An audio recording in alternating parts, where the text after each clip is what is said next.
Hey, everybody, it's Cam and Rob, and we have a really important message for you before we start the show. We have a really thrilling experience for you to join. It's the virtual magic show of Rhett Guter, and it's coming up soon. There are two options for tickets. One is in the room. You'll be in the room participating with him in his virtual magic show. It's going to blow your minds. The other one is the option just to stream it and watch it in a private room. Get your tickets. This is something that we're really excited about, and we don't want you to miss it. This is going to be the most interactive experience yet to date. Come join us on May 8th at 5 p.m. Pacific Standard Time and 8 p.m. Eastern Standard Time. Tickets available on playupstream.org. Stop trying to be so cool all the time and get tickets. Enjoy yourself. The Play Upstream Podcast. Hey, everybody, and welcome to the Play Upstream Podcast. I'm Rob Shields. And I am Cameron Tacey. Rob, what's going on? I'm just trying to keep going until I find out what I mean. You know? Till you find out what you mean? Yeah. That's beautiful. Yeah, I know. I did not come up with it, but I stole it. Who'd you like steal? an artist. Austin Kleon, What? read the book. I'm just calling back. It's a callback to all the things that you all are going to hear in this amazing episode that we have today, because it's very seldom that in your walks and in your struts through life, as you are walking down the yellow bricked road of your destiny, that you meet along the way a certain spiritual guide. Sometimes that guise comes in the form of a man made of hay. Sometimes it comes in the form of a silver person. Sometimes it comes in the form of a confused predator. And these things all together could be your journey. I have found one of my spiritual guides in our guest today, or in this podcast. I don't know if the day is relevant, but in the podcast, Rhett Guter, artist extraordinaire. He had such great words and advice. And I believe you've written down a bunch of it on a yellow pad to save for later. It's not a yellow pad. It's actually a little journal that I have. Right. Even better. And I wrote down a lot of interesting, which is cool. And like, it's not to like poke fun at it, right? I always have one of the things that we've talked about a ton with this podcast is that we get to meet so many interesting people that sort of change the way that I think or perceive, a lot of exposure to different people and different thought processes is how you evolve, I think, is one of the ways. And like, it's just been so fortunate because we've talked a lot about recharging our batteries with that kind of stuff. And Rhett offered me that when we had our first conversation, and we talk about it in the podcast, is just, it's not easy practicing art all the time, and maintaining a level of balance, or at least, staying positive, I guess. I think a lot of us struggle with that just in the daily life, like staying positive. And it's nice to hear from somebody who can really encapsulate those thoughts the way that Rhett did. And yeah, he's a fantastically interesting person. Yeah, everyone's going to enjoy this one, I think. In other news, our website's up. Oh my God. Our beautiful website is up. It looks fantastic. I'm looking at it right now, and let me describe every bit of it to you, starting with this page. I'm not going to actually go to the website. It's playupstream.org. There you can purchase tickets. You probably have heard a little tag that we are going to make at the top of the episode here, explaining what it is and where you can get them. But go to the website, playupstream.org. We're so thrilled to have a central location for our stuff. It's going to continue to evolve, continue to add more things to it. But one of the things we're really fortunate is a great place to go and purchase your tickets. And go now. What are you doing? Get up. If you're taking a walk, I understand. But when you get internet, first thing you should do, and don't put it off because you'll forget. Okay. You'll forget. I know you. Okay. I mean, I don't know you, but I know you. You're a human being. Therefore, I am. So I want you to go home. I want you to type in keyboard sound effect, insert keyboard sound effect, and you're gonna type in playupstream.org. and you're going to go hover. There's a banner at the top. There's a little get tickets. Click on that and order your tickets for In the Room for Rhett Guter, because you're going to listen to this episode and you're going to be like, oh my God, this guy is incredible. And you spell that out as well, very eloquently. Yeah. Yeah, there are times it's just I get excited, like I get so pumped up, and why not? Who let the dogs out? Like let's go. I don't know, but one day we'll find out. Yes. I just really like artists who share work, and I like artists who I think revolutionize things, or at least artists that make me think about things differently. And I think we're going to be pushing this really hard, and you should want to watch this. What are you doing? Yeah. Honestly, what are you doing? You're listening to this podcast, so you're doing something. And if you're listening to this, you have to have some tiny iota of faith in us at this point, right? You're here, so thank you. But go, it's gonna be amazing. I'm thrilled. I already purchased my ticket. I purchased one. I did it this morning. I will share with you the confirmation email. And because I'm absolutely thrilled. I'm going to be telling everyone that I know about it. I'm really assuming the tickets are going to sell out really fast, so get them. Yeah, I'm tired already. My jaw hurts. I talk so much. You need just a day of not talking. We talked about that. Yeah. I have not. We talked about that like 3 or 4 weeks ago. And I still have not had a single solitary day where I could relax my jaw tension. It's horrible. And here's something great. Huh. You can take the next seconds. You don't have to talk. And we'll let everyone go buy their tickets right now for 10 seconds. And that was about 10 seconds. Everyone go get your tickets. Enjoy the podcast. Rhett's awesome. Have a great day.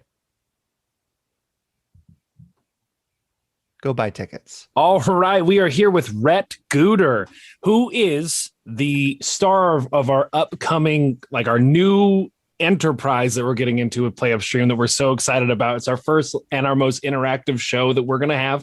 And I'm certain we're going to get into a lot of the specifics of that. We are doing a virtual magic show, which I'll admit, Rhett, at first I was like, oh, that's cool. Right? Like, that'll be interesting. I don't know why my I've been to like the Magic Castle and I've done some stuff like that, and I really enjoy magic, but I didn't realize how cool a virtual magic show could be till I met you. And I just saw like how intelligent and how like you made me think of virtual performance and production like in a different light. And I was like, I've talked about this like 3 or 4 times in our podcast already, but I'm so excited to have you on. How are you? How is the world of magic? How is everything going for you right now? Well, first, thank you. What a flattering introduction that you think I'm intelligent. We're off on the right foot here. The world of magic, I think like the world of any performing arts is a little scattered and people are trying to find their way, which of course has growing pains, but is, I think a lot of artists have found new ways into things, which is ultimately great. I'm doing well. I was a resident of New York City until the pandemic hit, and then made my way home to sort of hide out, which I thought would be a couple weeks, couple months. It's been a year now. Yeah, right. And I'm here at my studio in Utah for the time being, where I've been doing the virtual show, kind of experimenting and developing this new genre. Not a new show, it's a whole new genre, which is really the most exciting thing.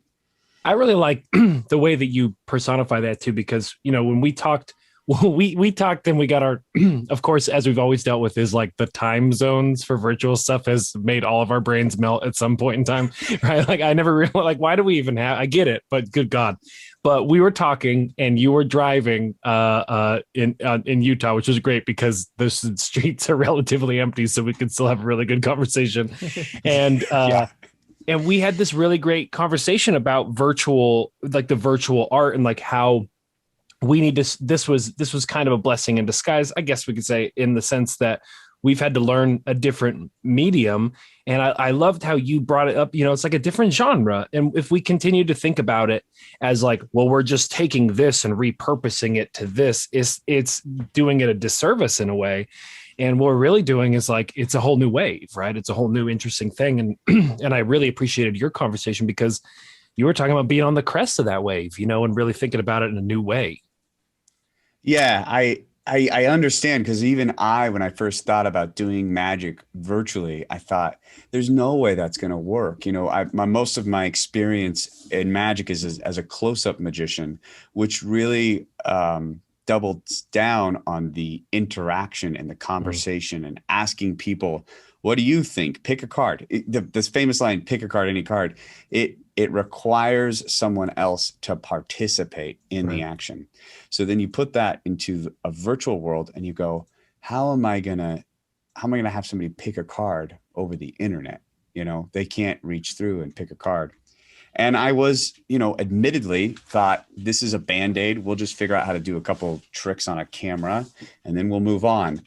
And then I started the deep dive into the virtual world, and I started to ask myself, okay, there's a lot of things that there's a lot of disadvantages to it at first look, but there's got to be some advantages, and what are they? And I started thinking about, in the beginning, there was theater, which is a live experience, right? But this is before any technology really exists.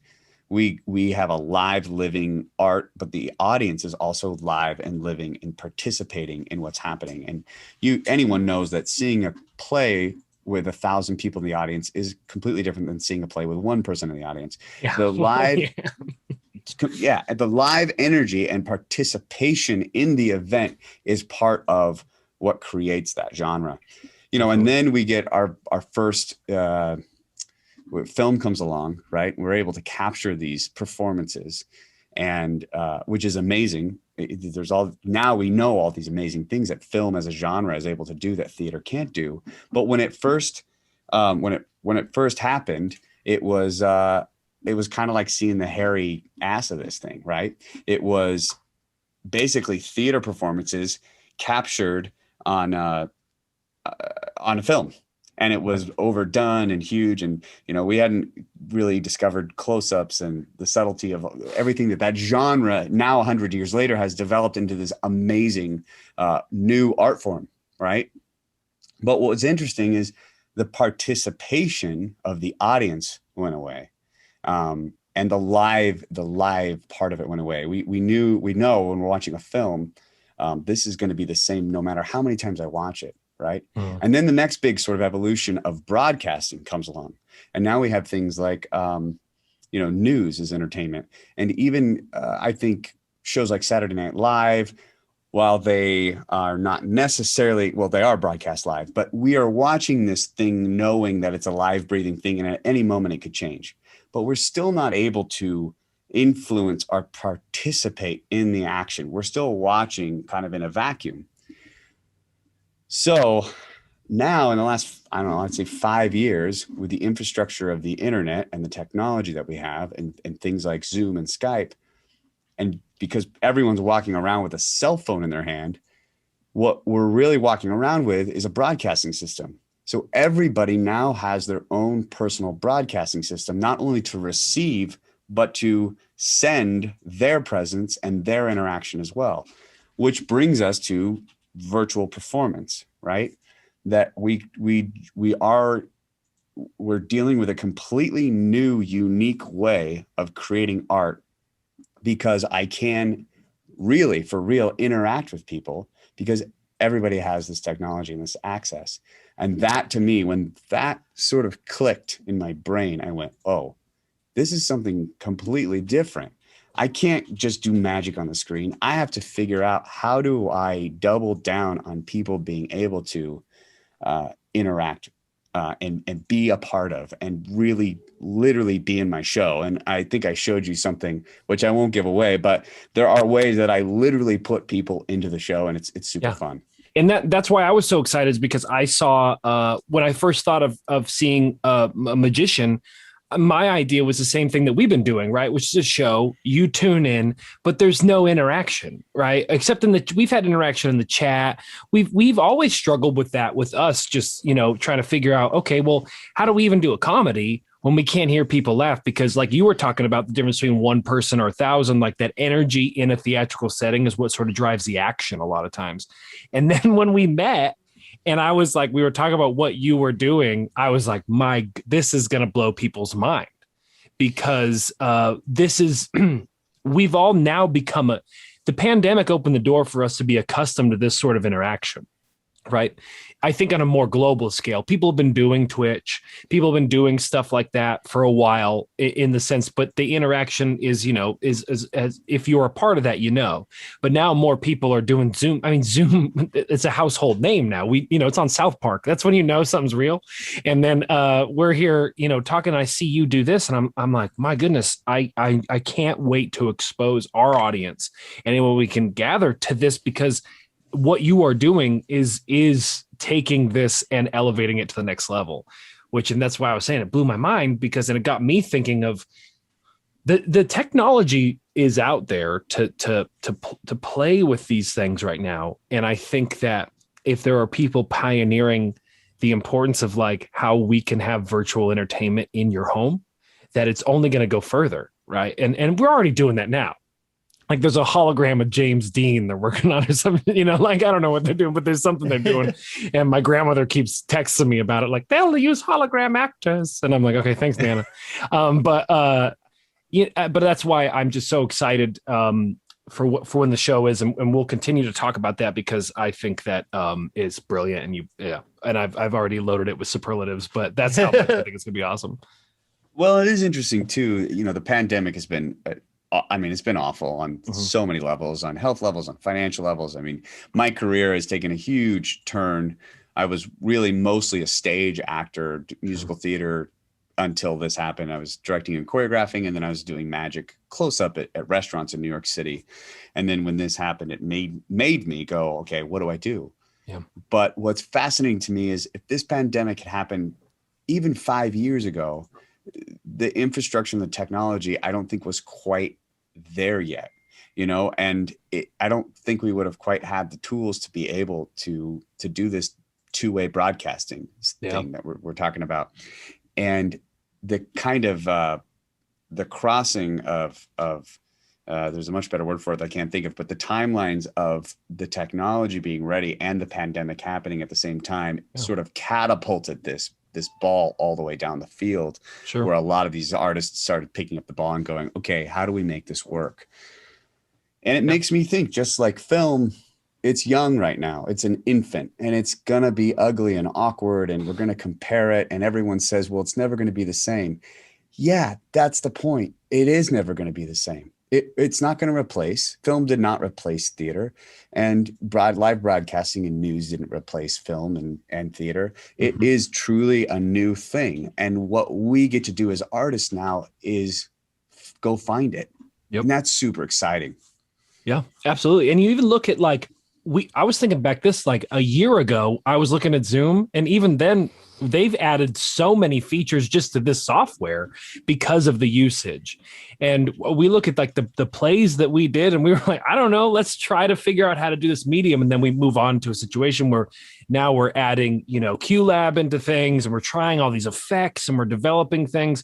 And I think like exactly what you're talking about, just to springboard off that, is that it's the necessity to keep advancing it because people are enjoying it. And I think that that's why, just to tie it all up with a nice bow, is I was so excited to meet what you were doing, because I was like, oh my God, like we were looking for how to make this.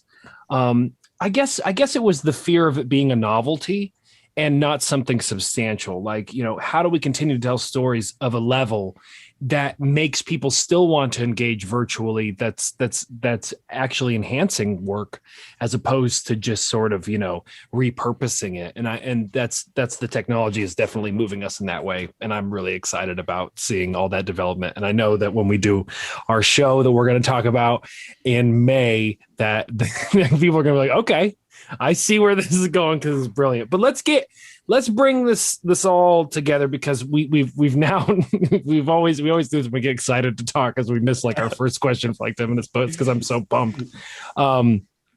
we want to know, like, what is your story, right?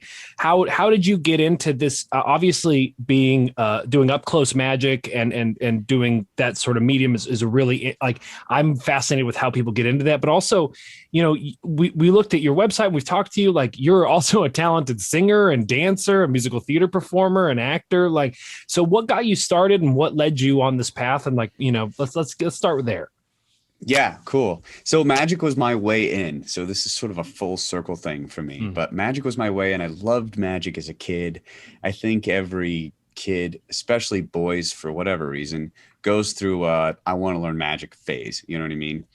And it was a phase-ish for me until I was about 12. And then I decided I really want to learn how to do this. And I sought out a mentor, which is a fun story. I'll save for another day.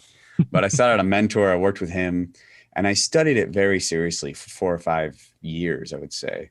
And I was working with a guy named Jeff McBride, who's pretty well known in the magic community. He's a stage magician, and he has a academy in Vegas. And I grew up in southern Utah, so it was only 2 hours away. And I'd go down to his training stuff. And he said to us once, he said, if you want to be a magician, you have to study the cousin arts.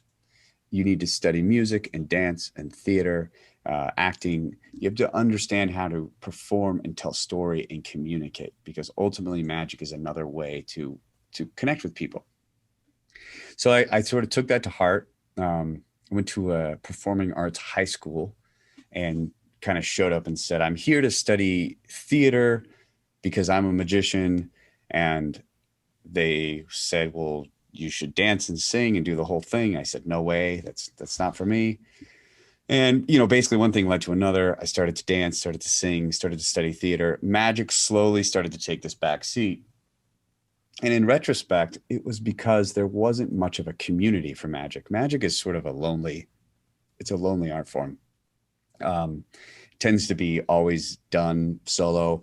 Most magicians are their own writers, directors, costumers. They're doing the whole thing soup to nuts, which is why I think magic hasn't been able to progress as an art form as much as some of the other arts, because for whatever reason, it's secretive, it's self-produced always. And there are brilliant things to that, but it tends to stay kind of isolated. So I started to find this community in theater, and because of my ability with dance, I ran into some brilliant mentors at a young age. And because I was a boy, I was scholarshiped anywhere I went to take class. Right.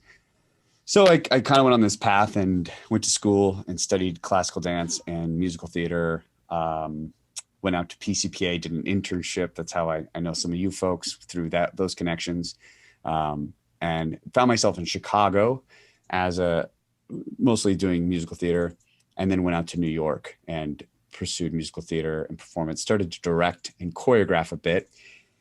And I had a magician reach out to me through another director. He was looking for a director for his show. And he basically said, I heard you're a director. I also hear you're a magician. I want somebody to come in and look at my show.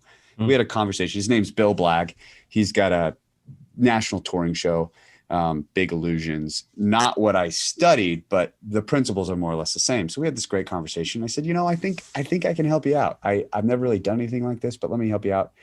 Went out to his warehouse, looked at his show, start working with him, and I start thinking about magic again.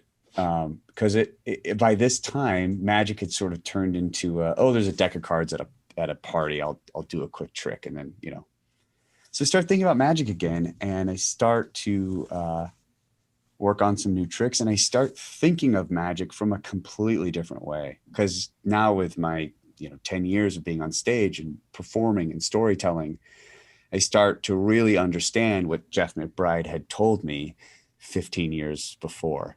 Yeah. That if you really want to be a magician, you have to study the cousin arts. Well, I'd gotten so lost in that, magic almost completely went away, and then it started to come back. So once it came back, I had a friend one day, and she said, you should do this professionally. And I said, nah, it's just an old hobby that I've sort of revived. And she said, you're dumb. If you're not doing this and charging money for it, you're just being dumb. Yeah. So I found a couple restaurants in New York that hired me, and I started doing private gigs. Again, all close up cards, some mentalism.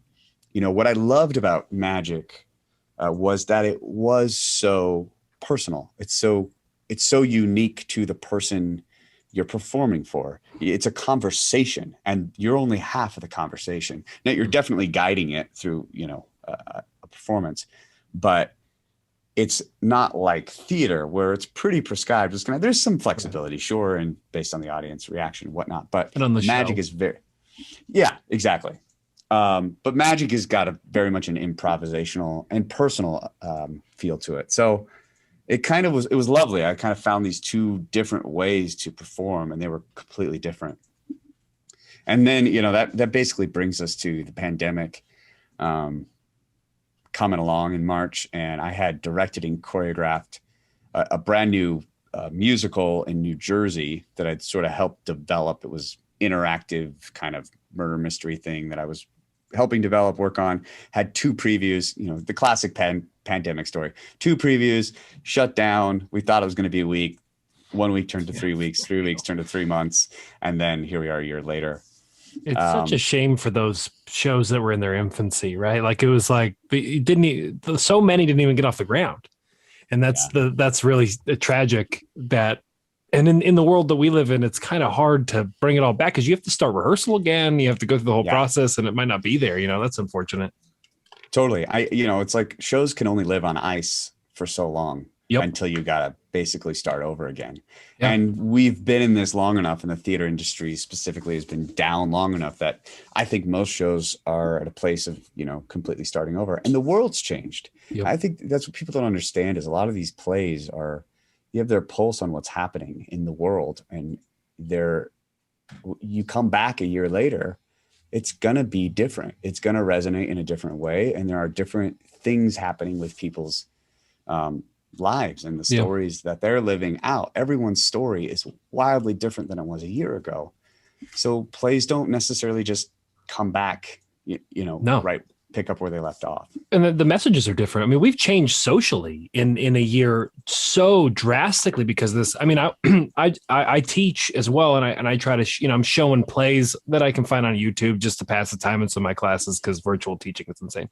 But we watch stuff like complete history or complete works of William Shakespeare Abridged, right? Which is like always like this funny thing, and then I'm like, damn, parts are really tone deaf now. Like it doesn't have the same, it's not funny anymore because we're making fun of these things. Like everything's the light's been shined, the curtains have been drawn on so much of the inequities in even the theatrical industry that the whole thing has been turned on its head.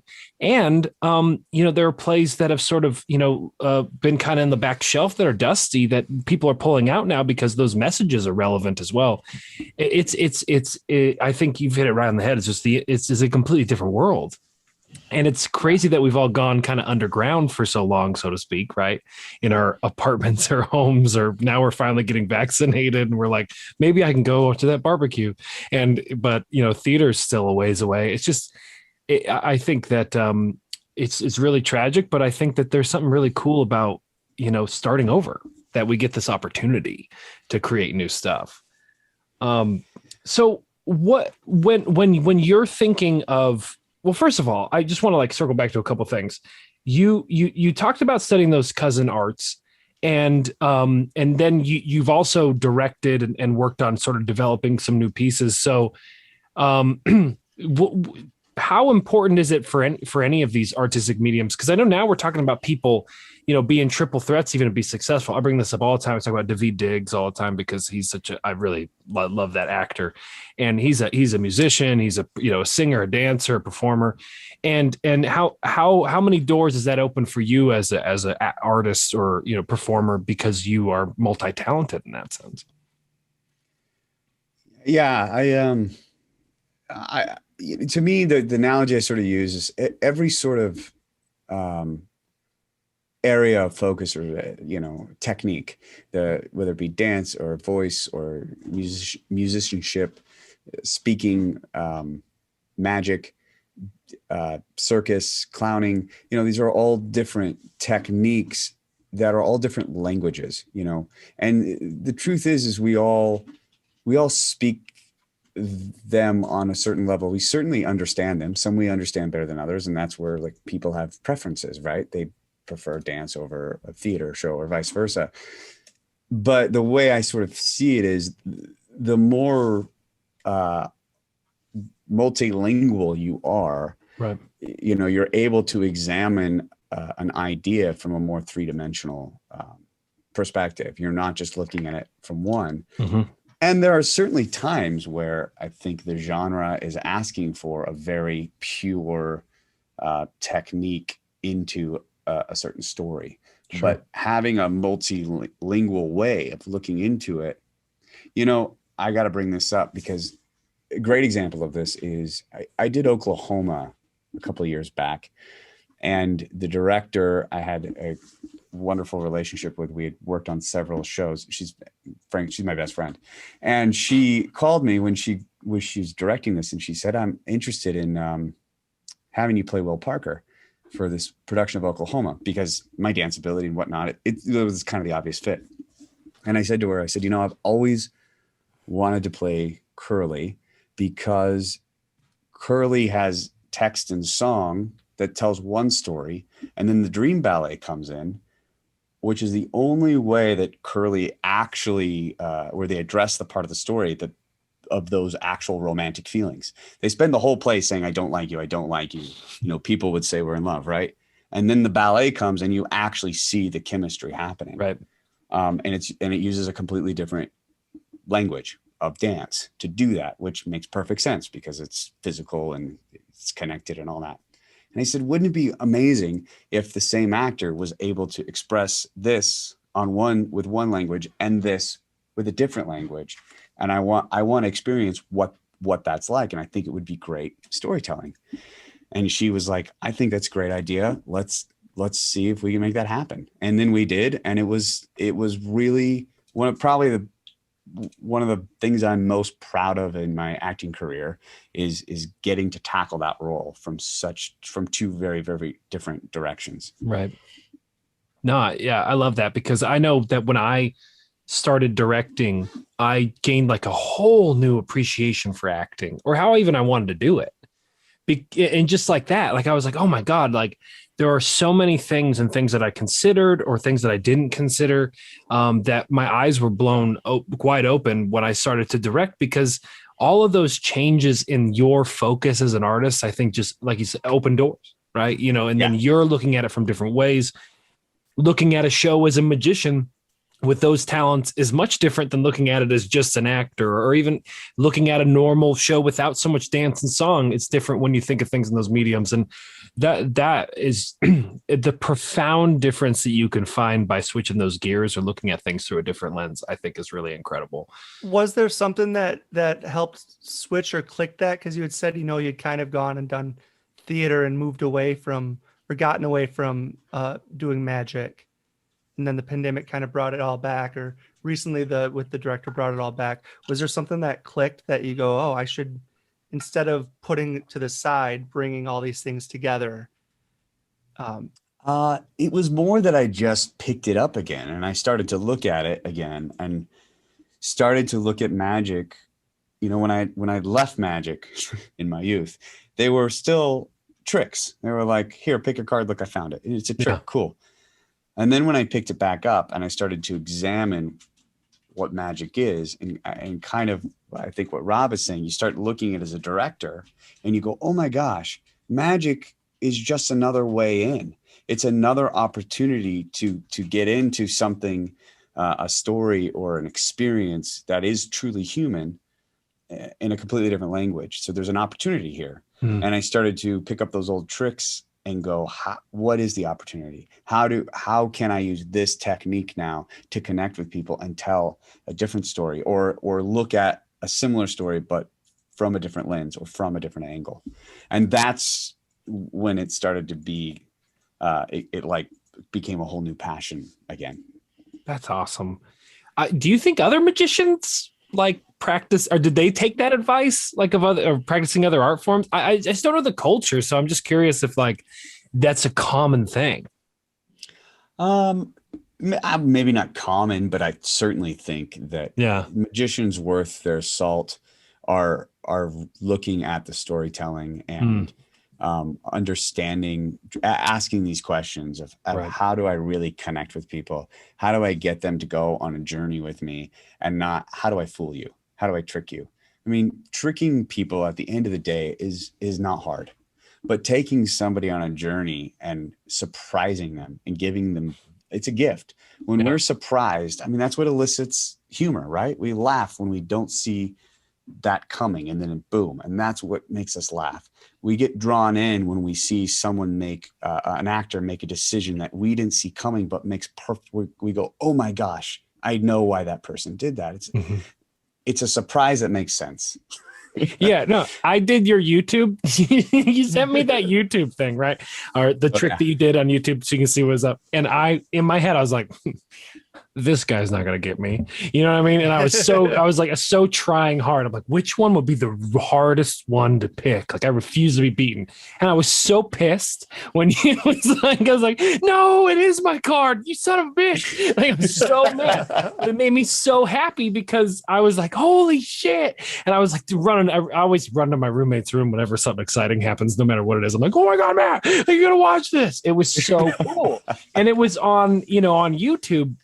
And I love the showmanship of that, and like thinking about all these things because I think again, I met you and I saw that, and then I did that thing because I was like, I gotta see this, and it was profound to me because you're absolutely right. It's the storytelling, the surprise, and I loved what I was trying to look for is what you were doing with it, right? Because I'm always trying to catch it, as some people do, right? I'm like, where's it going to happen, right? One of our friends practiced magic for a while and kind of let it go, but he talks about, sometimes when we watch these sleight of hand, it wasn't sleight of hand that you did, but like what's going on or try to figure out what's happening. But I really like this, like you would, I felt like you were talking to me during it, right? You'd be like, well, Yeah. is that? Do this. And I'm like, oh shit, I don't know. He knows. I'm taking notes, but it was so brilliant. And now, and I know that like, I always don't want to be the cliche of like, how do you do tricks or whatever? Because I'm sure. How do you do tricks? Yeah, how do you do tricks? But in the creation of that, in the creation of your own style of developing your magic or your storytelling, how does the inception of that start? Like, is there a process for you? Do you base it on is it a building block of other things? I'm just curious as to how the creative aspect of it begins in the process. Yeah, that's a tough one to answer. I mean, I'll be honest, with any great all art forms, we're all stealing from each other. I mean, a lot of that stuff, like, while that trick is unique to me and that message is unique to me and the actual process is unique to me, I did not come up with that concept as a whole. Right. And there are all kinds of tools out there in the world that you can sort of say, oh, wouldn't be cool if that and that came together. And what if I took that concept and I turned it on its head this way, and where does that lead me now? And I mean, a lot of it is as much as I'd like to say like, well, I know that I want to do this and then I get this, and a lot of it is just like putty and clay, and it starts out a mess. And I have to go, I think there's a kernel there. I'm going to keep following it. There's something in my show that is sort of a thread through the show that ends the show that I'm particularly proud of, because it was an idea that was almost abandoned 100 times. And it went through several re-examinations of, okay, what if I try it this way? Or what if I try it that way? And when I finally came to what the answer is, at least today, I mean, it could change tomorrow, but what the answer is for me now, it's so fulfilling to get to that place and go, man, I almost gave up on this thing. Yeah. And now it's it's probably my favorite part of the show. But do you find that coming up with something and then achieving that is almost a greater success to you than going and performing it for an audience? Yes and no. I mean, there's a whole ego thing to it. You know what I Sure. mean? Yeah. Another magician saw my show the other day, and I asked him to sit in and just kind of, give feedback and tell me what he thought about certain things. And at the end, he said that trick, the one I'm talking about particularly, he said that's the best magic I've seen on Zoom. And coming from another magician, because most of the people that watch magic, they're seeing all that stuff for the first time. But the truth Yeah. is, as magicians, we are watching magic and we're going, oh, that's this principle. And Paul Harris did a trick like that, and he kind of did a thing, and that's a cool idea. We see all the chord progressions, and we can kind of deconstruct how they got to the song, so to speak. Yeah. But to have another magician say, wow, I see how original that is, knowing, what the building blocks are, it was a huge, huge compliment. I think that's what's amazing is it's always, at least for me, and I hope that's similar for other people, is I never like something until I kind of it gives me, or I have some context, or I'm thinking about, like, I couldn't stand football for the longest time because, like, what are they doing? And then I learned how the game was played, and I was fascinated with the strategy. And I think with Magic too, there's so much about it where it's like, oh, how? And I think the issue isn't like, how do they do the tricks? For me, it's how do you even build a show, right? How do you start those blocks? How do you figure out how those pieces come together? And I didn't realize that, of course, I think in our age too, the more that we all come together, and I think the communal aspect of Magic too, is that we're all taking and adjusting. And I read a book by Austin Kleon called Steal Like an Artist, and it blew my mind because I was like, finally, I don't have to feel guilty for this. We're all derivative in some way. We're just taking our experiences and flooding them through different lenses and mediums and tools. But to hear that it's you essentially creating a storyline for your show, and then I'm going to put some things here, and I have this idea here, or this thing that I've been sleeping on for a long time, trying to figure out how to incorporate it. That's what fascinates me and makes me want to go watch a piece, is because what I'm really watching is not somebody just going like, where's the, I hate to like minimalize it, but like, where's the card? But it's it's watching somebody's story that they've developed and show that they've crafted. And this is a reflection of all the stuff that you've learned: dance, musical theater, directing, magic from when you were younger, magic to now, performing in front of people in bars in New York or restaurants in New York. All of those things have developed you to who you are now, which is a unique form of magic that we're not going to see from anybody else because no one has your experience. And that's the showmanship of it. And it's brilliant. And I'm so stoked. I'm so excited because that's what makes it unique. And I think that people, at least for me as a layman, and I'm like generalizing for the entire population of the world, but for me, I don't understand it. And that's why I'm fascinated, because you're right. It's not that far from what we're doing when I'm banging my head going like, how do I write a stand-up comedy joke? And I'm like, this sucks. And then one day I'll be in the shower and I'm like, oh, maybe that's the way, it's like it's the same element, but you're using a whole different skill set. Yeah. Yeah. It's interesting too, because I think the story, it took me a while to wrap my head around this. The story with magic is different. It's not a boy meets girl, and that is theater, right? That is, and there is a way to incorporate that story parallel with a magic trick. But the story that a magic trick is telling is more Eugene Berger, who is considered a brilliant magician, kind of father of a lot of magic psychology. He said, magic is theater of the mind. And it's our cognitive experience, and it doubles down on what we believe we know and what we've accepted as truth in the world, and then breaks it and it snaps it in half. And that's the surprise of magic. That's the climax of magic, is that snap when the mentalist reads your mind and knows what you're thinking, despite you never articulating it to him. We know that that's impossible. So the story of magic is, look at this thing. This is impossible. There's no way it could happen. Break, it happens. And that's the wow, right? Yeah. So that's the narrative you're really creating. So it's more of a psychological narrative, right? It's really about getting people to go on that journey with you and say, if is B and B is C and C is D, how does D become Z? You know, that's where does that make sense? Absolutely. Yeah. And I'm just getting excited because I love learning about the process of it, but that's so fascinating that it's you're giving us an image of what we know to be true and then turning it on its head, and that's what blows our minds. Is we're like, wait, how? Like that's why you did that trick to me, and I was like, you bastard! Like, how did you? Like, I'm no way! Like, I beat my friends at Scrabble all the time. Like, how do I lose games like this? And but I love that. Again, it's kind of drawing the curtains back, not on how it's done, but kind of the why. And the why is always what fascinates me, is because that's understanding the medium that you're watching helps you become a fan and understand and appreciate the art form. So when people are, go ahead, please. No, I was just going to say, absolutely. And I talk a lot about, not while I'm doing magic, but whenever somebody will take the chance to listen to me talk about this stuff, I really encourage people, don't watch magic and just try to figure out how is it happening. And there's always an element of your brain that's going to do that. But it's like, get on the roller coaster. Go on the roller coaster. Don't, like, who gets on a roller coaster and goes, I wonder how they engineered this. I wonder what the safety protocols are. And I wonder if the state of California comes in and inspects this. I mean, you certainly can do that. And there are certain people who are going to do that. People who build roller coasters are probably always going to do that.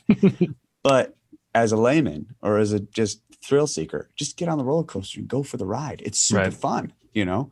The other joke I make all the time is, when you watch a play, you don't stand up and say, hey, everybody, that's not Hamlet. That's an actor. Oh, and by the way, his clothes are fake too. They're costumes. And everybody is saying words that they already knew they were going to say. Don't believe it. No one says that, right? The suspension of disbelief is accepted and embraced. Now, I once magic, had a cousin. Sorry, I just have to share this real quick because this is the funniest thing. I had a cousin, we were watching a show and someone was drowning, and he goes, that's not how someone would drown. And I go, we're watching Smallville. He can fly and like shoot lasers out of his eyes, and that's what gets you. Yeah. Right. Like, right. Go along with it. Go along. I like how you said that. Just get on the roller coaster. Yeah. Go on the ride. And, I understand, like, there are certain people who just, that magic for them is a puzzle and they want to solve it. Right. And part of it is my accountability as a magician is to do everything I can to get people to let go of that and to get on the ride. There are certain techniques and ways to do that. And one of the things is, I don't present it as like, I'm going to gotcha, fooled you. I don't like that. It's my kind of general philosophy is, let's experience this together. I'm not necessarily doing this to you. This is just happening. And we are experiencing magic. Mm-hmm. I really like that, because I feel like a lot of, a couple times that I've seen close up or something, I've often felt that, where it's like a you versus me type. Yeah. And that's when I go into the mental of like, okay, well, now you're not going to get me. Yeah. Yeah. But I like that involvement that you're talking about of, it's us. Yeah. It's a lot of Spanish magicians. If you ever get a chance to watch really good Spanish magicians, their philosophy of magic is like, this is just happening. I know it's crazy, isn't it? Like, they are more blown away by the magic or as blown away than anybody else. And it's so fun to watch them because it's so inviting. Where does that come from? It's a cultural thing, I guess. So awesome. I think there are people that they look up to sort of set these tones. And everyone's stealing from everyone else, as we talked about. So in that culture, it's a very prominent theme. When you see great Spanish magicians, it's a freaking party where everyone is like, magic is happening. And the magicians are like, what's going on? Like, more than anyone else. It's great. It's so great. And like, in a way, I'm like, they're brilliant actors because they know exactly, they've engineered what's going on from the beginning. It's great stuff. It's crazy that there's you don't know enough about this, that there's actually stylizations that are derived culturally in magic as well that, you don't think about. And I'm sure that's probably across a ton of regions. But that's the coolest thing in the world, shocked at their own magic. That has to be absolutely hilarious, especially for like a magician to watch. Because I'm sure there's like magicians in the same way there's like comedians, right? that you see what they're doing, and they're doing it kind of for you as well, and you can watch that. And that's definitely the styles and the storytelling, and it's kind of, in a way, I totally understand the secretive nature of magic, right, and the necessity of that. But I wish I knew more about this. And I'm sure if I actually took the time to go and look and investigate, I could. But this is all brilliant to me because it's just another form of an art form that's evolved over time, and it's become what it is based on these these practices and these principles, and then the showmanship. Because I'm sure I think I've heard, maybe I was talking to my friend who's a magician was telling me this. He's like, there's a bunch of not great magicians who are amazing showmen, who have a fantastic career. And there's a bunch of brilliant magicians who can't do a story either, that have a tough time. And it's just, I think that those things are interesting because it really shows that, like, there's so many aspects to what you are doing that we might not be aware of as a layman, that are happening to, promote you or make a good show and develop your art form. And that's, I'm sure that must be something that you have continuously worked on, or at least getting your other evolutions as an artist integrated into it. I'm sure that it was like a Pandora's box situation where, like, now all of a sudden all of these ideas are coming out. Now that I'm revisiting this art form, it's got to be a really renaissance, especially virtually. No, absolutely. And I agree with your friend. There are magicians who have the most incredible technique, and it's like watching paint dry to watch them perform sometimes, because they have never, and truly, I think what's happening is that individual is really fascinated by the technique of sleight of hand, right? Mm-hmm. And they're not really studying how to be a magician. They're not studying how to bring people into that world.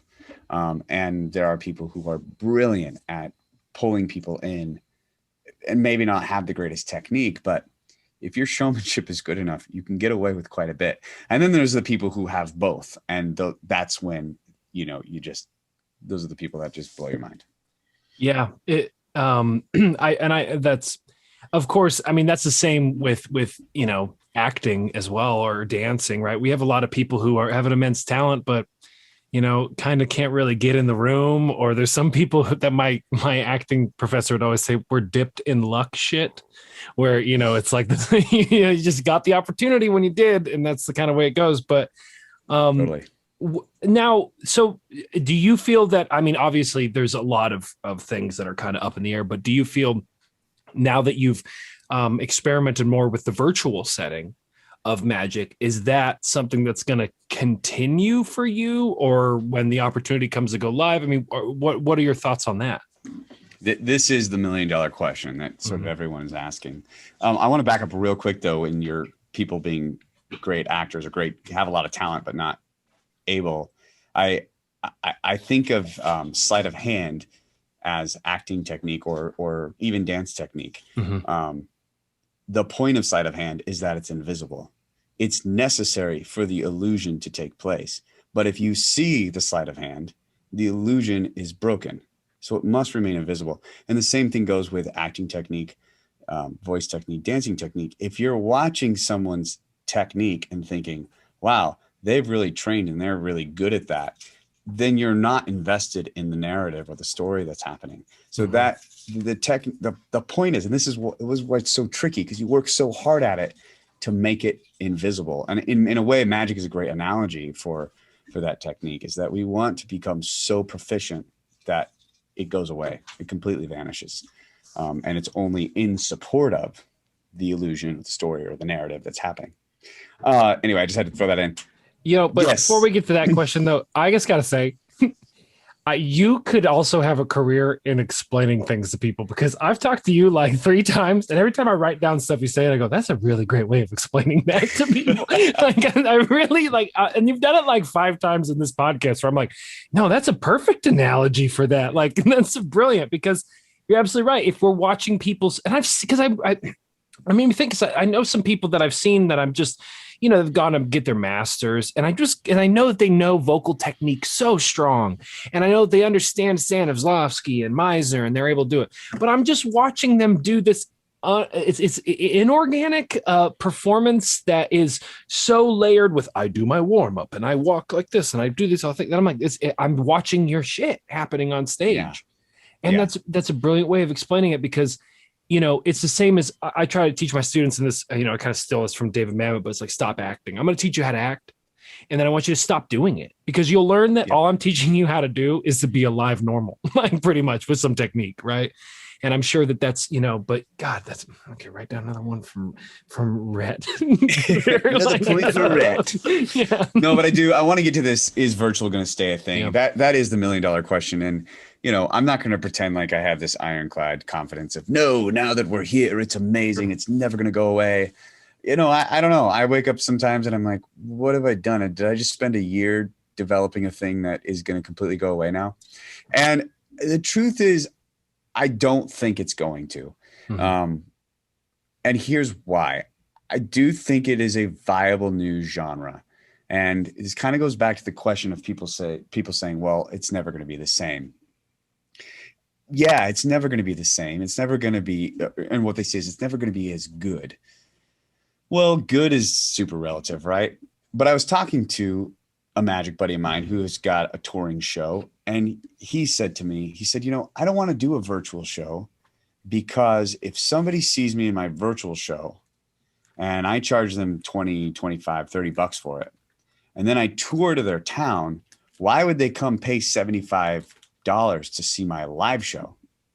And I was like, I think you're totally wrong. And here's why. And this is where the album analogy comes in. The accessibility is the huge key to virtual.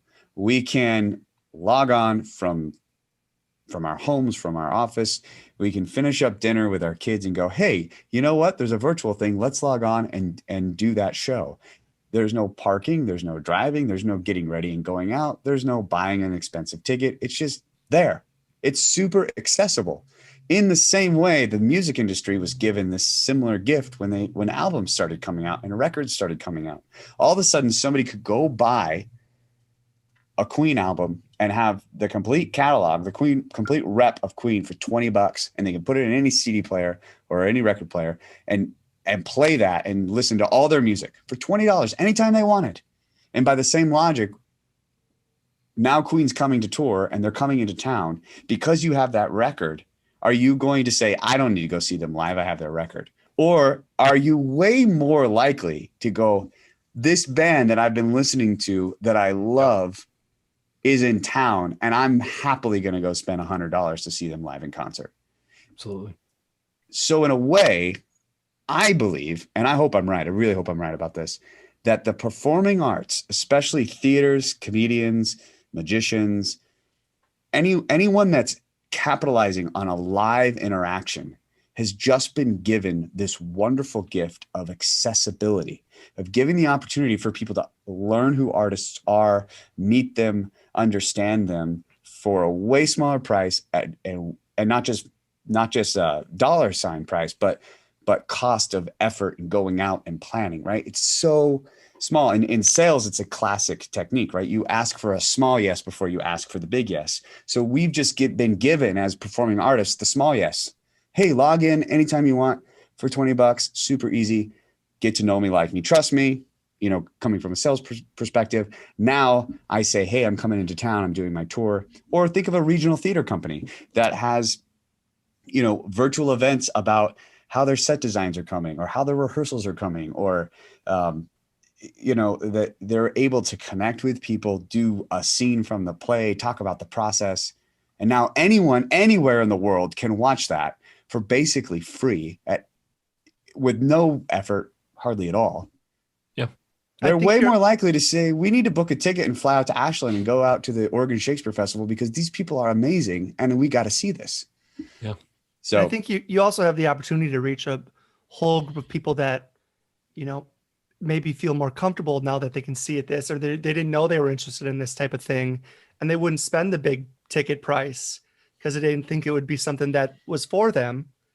But then they get this, cheaper, easier, like even convenience, I think is a big thing of, yeah.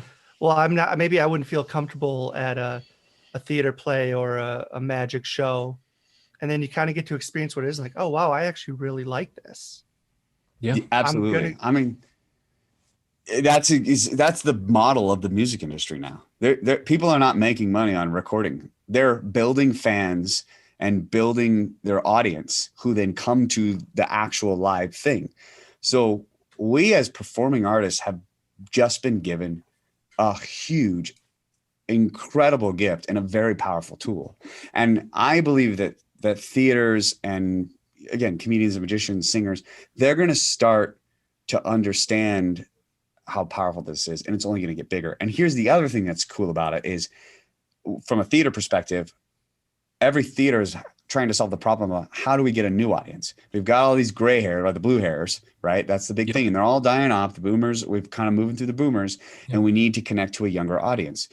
Well, here we are. Here's the new way to connect to a younger.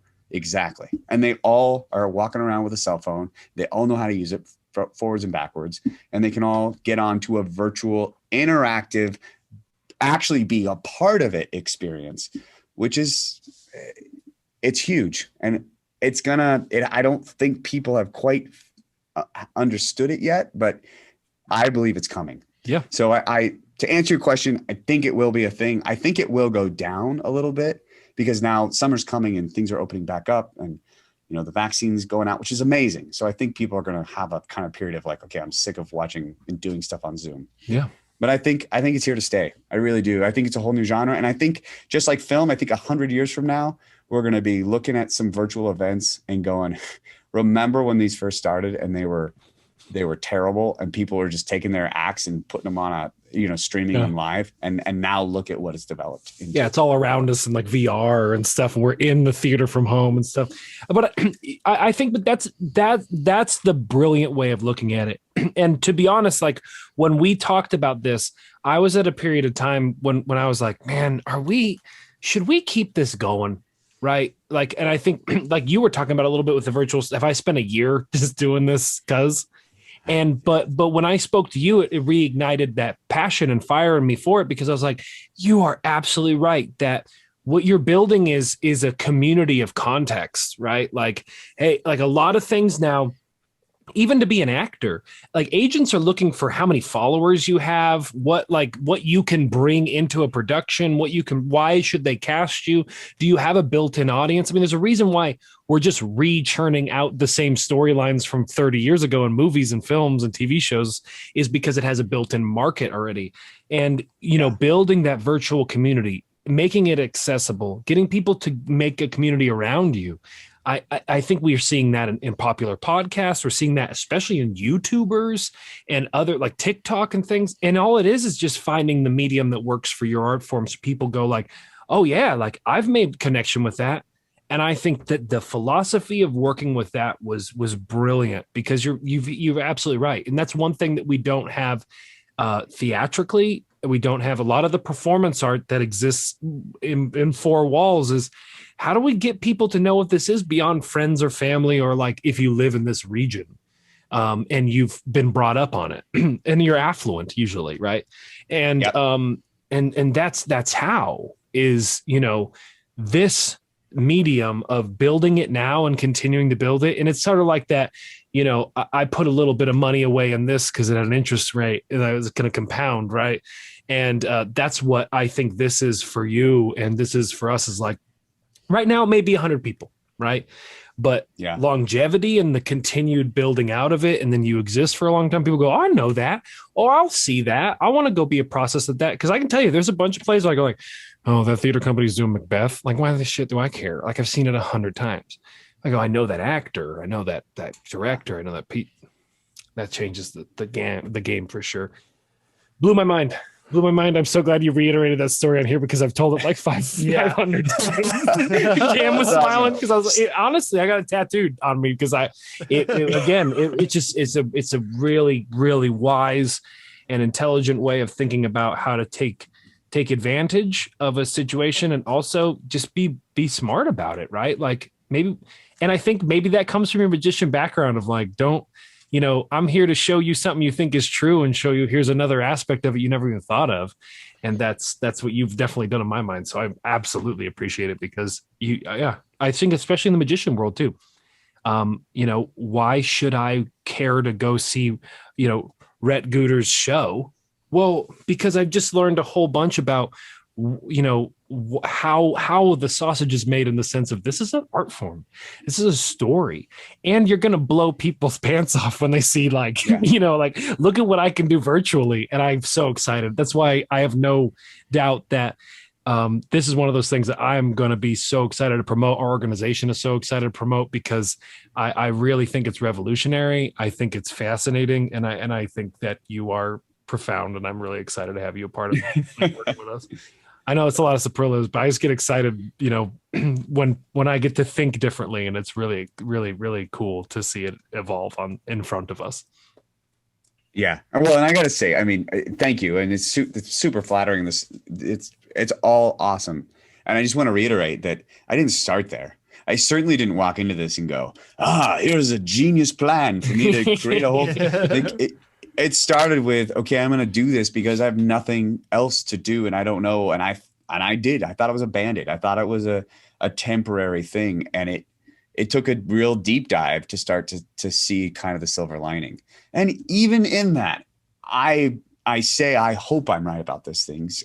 None of us really know how it will all go, but we can either double down on the negative or we can keep the drive alive to find what is new and what's possible. That's awesome. Yeah. I find that's talking with a lot of artists. That's kind of the general path in most of our careers or lives is, a lot of it is, I don't really know if this is going to work, but I'm going to push through it and hopefully it does. And, it ends up working or not, but you keep pushing it forward, and, failing is giving up. It's not having an unsuccessful thing. Absolutely.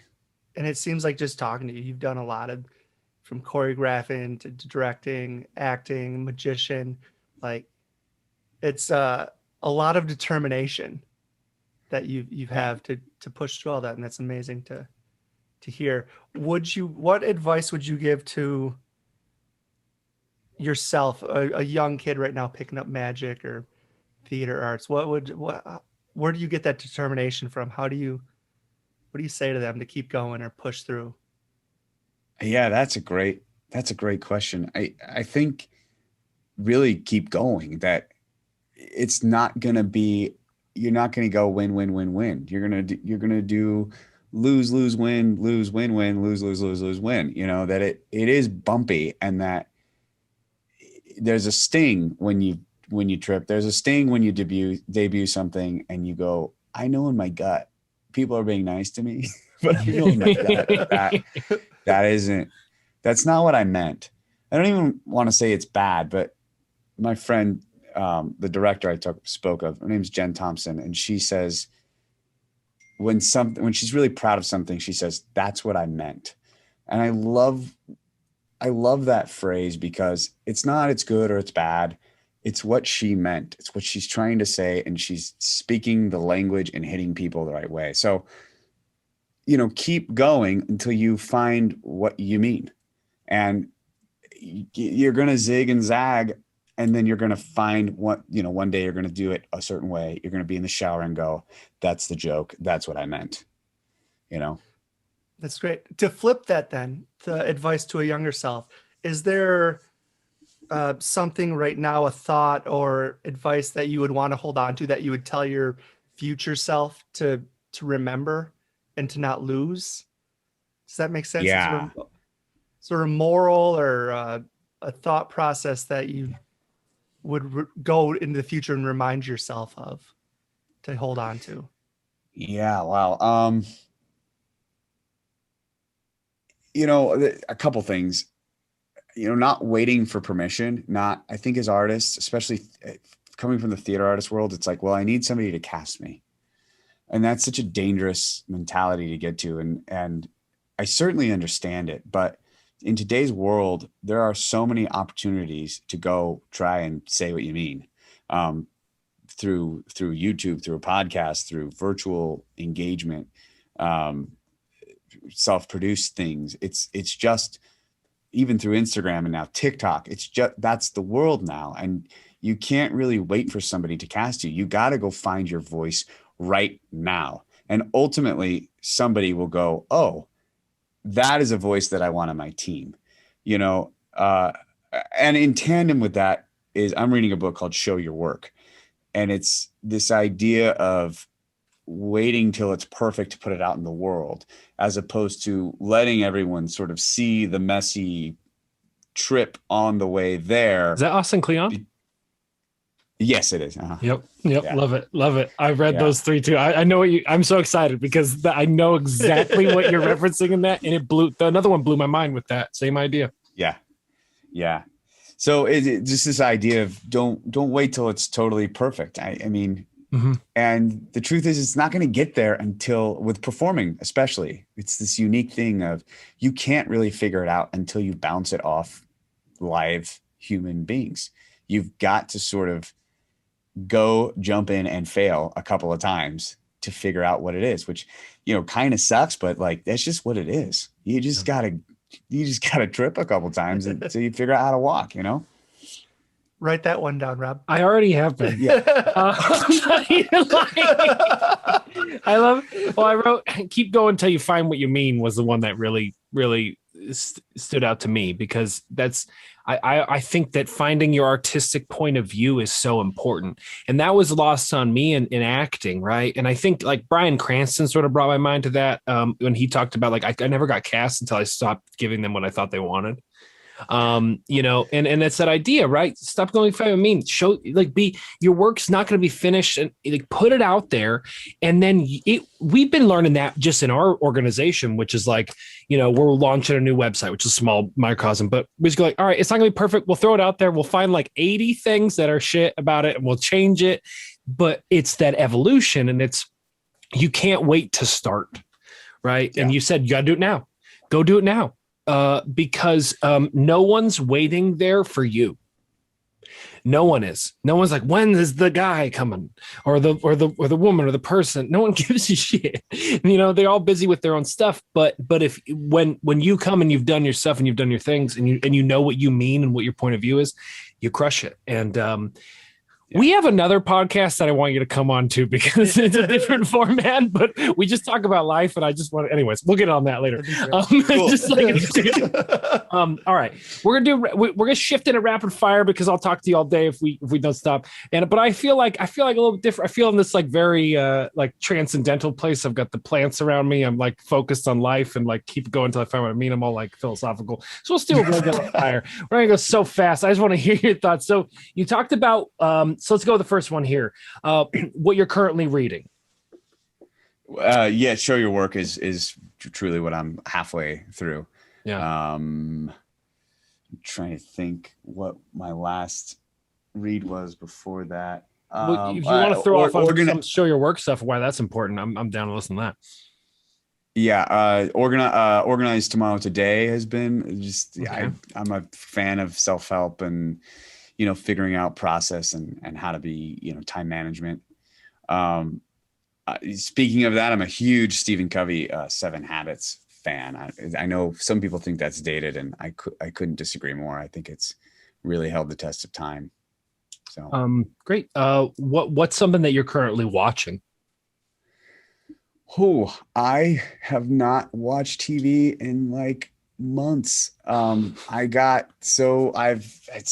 know, at the beginning of the pandemic, you know, I went down the Tiger King route and I watched Oh my God, we all lived in that world. That's awesome. Oh man, it was like this collective, we're all in this pandemic and now we're all watching this terrible thing and we can't, it's like collective group therapy or something. I don't know.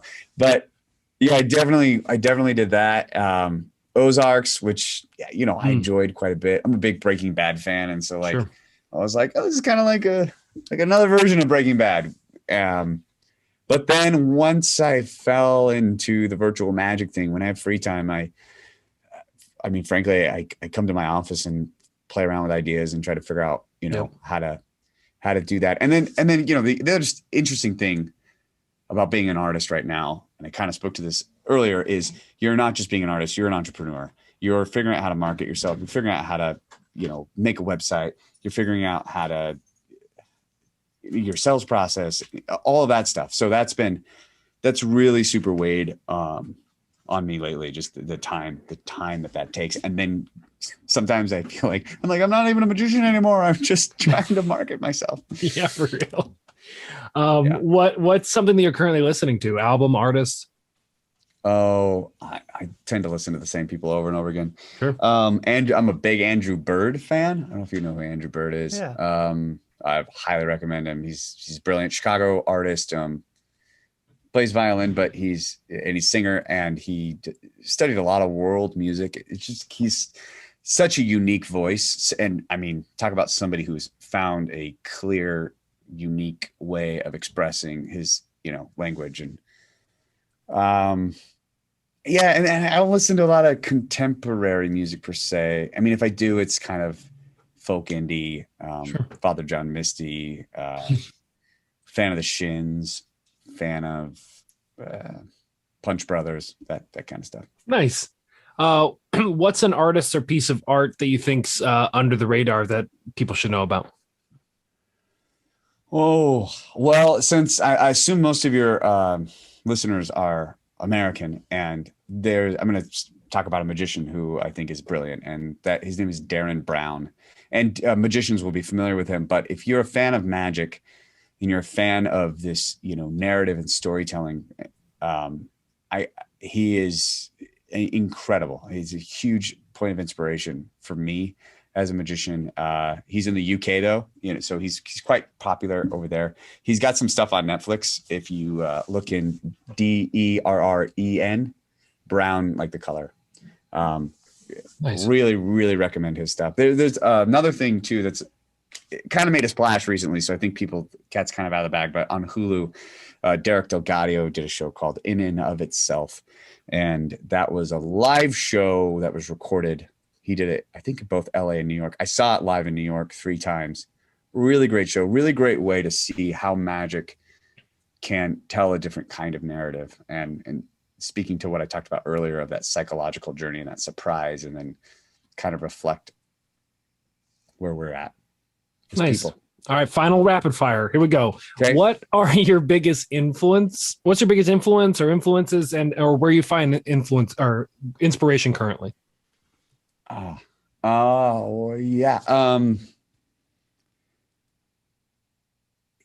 Gosh, I don't know. It's kind of all around, I guess. It's all around me. That sounds that sounds terrible. Please edit that out. You know, I watch other virtual shows, not necessarily magic shows, but virtual shows, and inspired by how I'm really big on how do I include them? How do I make people a part of the show? Figuratively and literally. And so watching what other artists are coming up with and how they're incorporating people and pulling them in, so they feel like, I want people to walk away and go, if I wasn't there, that show would have been different. It would have been not the same thing. So watching the virtual shows and examining that. That's kind of a great segue, though. Yeah, okay, great. I meant it. Totally meant that. It's perfect. That is our rapid fire. And then we have Rhett Guter here. We're going to have a show on May 8th. Ticketing information is going to be on our website, which is going to be launched. It should be launched by the time this podcast comes out, and that's playupstream.org. You can purchase tickets on there. And the cool thing about this is we're working on, and this should be all of this is we're recording this before you'll hear. It's all magic. Okay. You don't worry about Z right now, but we're doing most likely 2 rooms, and one of them is a little bit different cost, but you'll be in the Zoom with Rhett Guter. Do you want to give us a little context about the difference in this in what the room aspects will be like, Rhett? Yeah. So in the Zoom room, you'll actually be in a Zoom conference with me.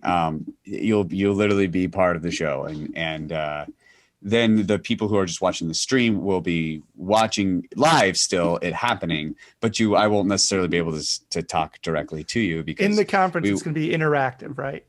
Yes, interactive people. So, I recommend that if you're in the Zoom, find a good, well-lit spot, make sure your microphone's working, do a little tech check, know that you're going to really be there. And I pull up the gallery in my show and pick different people, and people will see, and we'll do interactive things that you can follow along with, and you'll see other people in the Zoom rooms doing them as well. So it's super fun. It is going to be incredible. I am super excited for that opportunity of being in the Zoom room. Like when we think about that, like, yeah, you'll literally be a part of the show or have the opportunity to. I mean, we do have a certain amount of numbers. I'm not certain that it's guaranteed that every single person will. I'm sure that's going to depend on the improvisational nature of any show that we do, right? Especially Magic. You brought that up a little bit, is like it kind of goes with the flow of who's there and whatnot. But the fact that we've had a show, everyone's just been muted and been like, am I allowed to cheer now? And now we're gonna have this thing where it's like, I'm looking for you, I'm looking at the gallery, I'm bringing you into this. I think that, like, if you have, when you go, if you listen to this, or people who would be interested, or you just know people who need to go out and experience things, this is that show for us. A lot of our shows are like, maybe people will like this, or maybe, especially in theater shows, I always kind of canvas who I'm going to invite. I always blanketly invite everybody, but there's certain people I'm like, you'll enjoy this. I think this is going to be for everybody. This is going to be fun. You should come see this. I've had nothing but a fantastic interaction with Rhett every time that we've talked. I think that you're extremely intelligent and creative, and I've seen snippets of what your show might be, and I know that this is a big one for me. I'm super excited, and everybody, go now. Get on your magic computers that have the power of the internet. Type in playupstream.org and get a ticket. It's $20, and I guarantee you that you are going to be blown away, because let's face it, you had enough meetings on Zoom. Yeah, they suck. Those are interactive in a totally different way. This is going to be interactive in a fun, kind of blow your mind about what this medium can be. How a virtual show with Magic can operate, and it was beyond my wildest expectations. And if you don't do it, you're going to be sad and you're going to miss out, and everyone's going to laugh at you, and you have nothing to talk about when you go to work at the water cooler. So I don't know what to do. But anyways, if you do come, you'll be one of the cool kids who was in the room. In the Zoom room where it happens. You don't want to go to work on Monday and they'll be like, did you see Rhett Guter's show on Zoom? And you're like, what's a Rhett Guter? And you're like, get out of here. Get out of your square. That will happen to you. 100% guaranteed. That's a Rob Shields promise. I'm going to look that up. Rob Shields promise. There's only one and I've failed already. I was going to start Whole30 yesterday. Yeah, but I got tired and wanted a seltzer. Rhett, it has been brilliant talking to you and I'm working on, I don't know, my brain's all over the place. It's been brilliant talking to you today and getting a chance to work with you. And I'm so excited for the show, and I really appreciate you spending some time with us today. And like I said, everybody better come experience this, because I'm sure it's going to be fantastic. Awesome. Thanks, super stoked. Thanks, guys. Thanks for doing this. It's been an absolute blast, and I hope to see you guys at the show. This is the Play Upstream Podcast. Thanks for listening to the Play Upstream Podcast. If you'd like to contribute, you can subscribe to patreon.com/playupstream or at PayPal at playupstream@gmail.com. Follow us on Facebook, Instagram, and YouTube at PlayUpstream. Make sure to check out our brand new website, playupstream.org, to keep up with all of our other exciting projects. Enjoy yourself and support art.